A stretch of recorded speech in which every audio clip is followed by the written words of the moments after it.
साथियों, हमारा संविधान ये सिर्फ अनेक धाराओं का संग्रह नहीं है। हमारा संविधान सहस्त्रों वर्ष की भारत की महान परंपरा, अखंड धारा, उस धारा की आधुनिक अभिव्यक्ति है।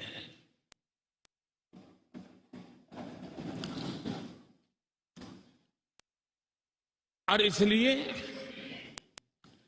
हमारे लिए लेटर एंड स्पिरिट में संविधान के प्रति समर्पण, और जब हम इस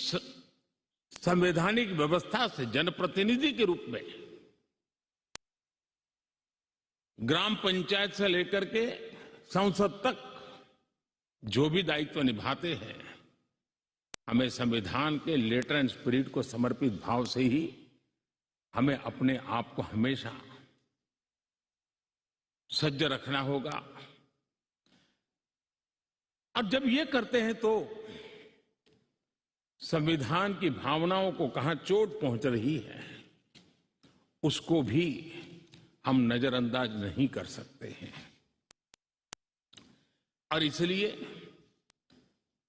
इस संविधान दिवस को हमें इसलिए भी मनाना चाहिए कि हम जो कुछ भी कर रहे हैं वो संविधान के प्रकाश में सही है कि गलत है,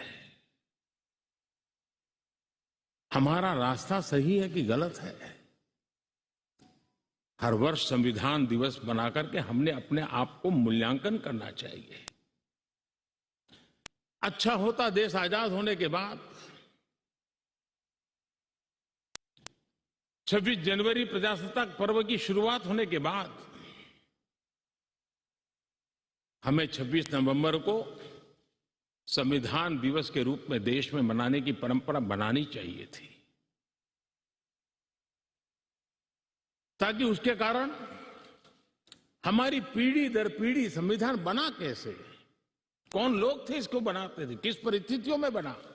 क्यों बना, हमें संविधान कहां ले जाता है, कैसे ले जाता है, किसके लिए ले जाता है, इन सारी बातों की हर वर्ष अगर चर्चा होती है तो संविधान जिसको दुनिया ने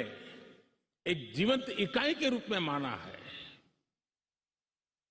एक सामाजिक दस्तावेज के रूप में माना है, विविधता भरे देश के लिए ये एक बहुत बड़ी ताकत के रूप में पीढ़ी दर पीढ़ी अवसर के रूप में काम आता। लेकिन कुछ लोग इसे चूक गए। लेकिन जब बाबा साहब आंबेडकर के 125वीं जयंती थी, हम सबको लगा कि इससे बड़ा पवित्र अवसर क्या हो सकता है कि बाबा साहब आंबेडकर ने इस देश को जो बहुत बड़ा नजराना दिया है, उसको हम हमेशा हमेशा के लिए स्मृति ग्रंथ के रूप में याद करते रहें। और इसी में से, और मुझे याद है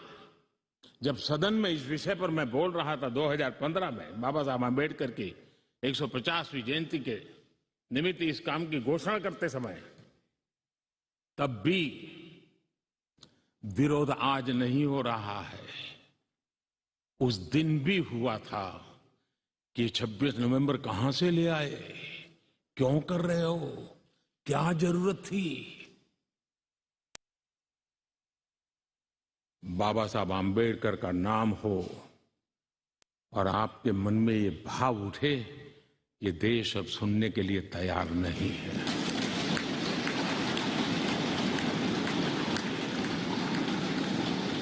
और आज अब भी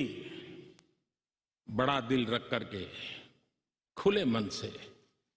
बाबा साहब आंबेडकर जैसे मनीषियों ने देश को जो दिया है, इसका पुण्य स्मरण करने की तैयारी न होना, ये भी एक चिंता का विषय है।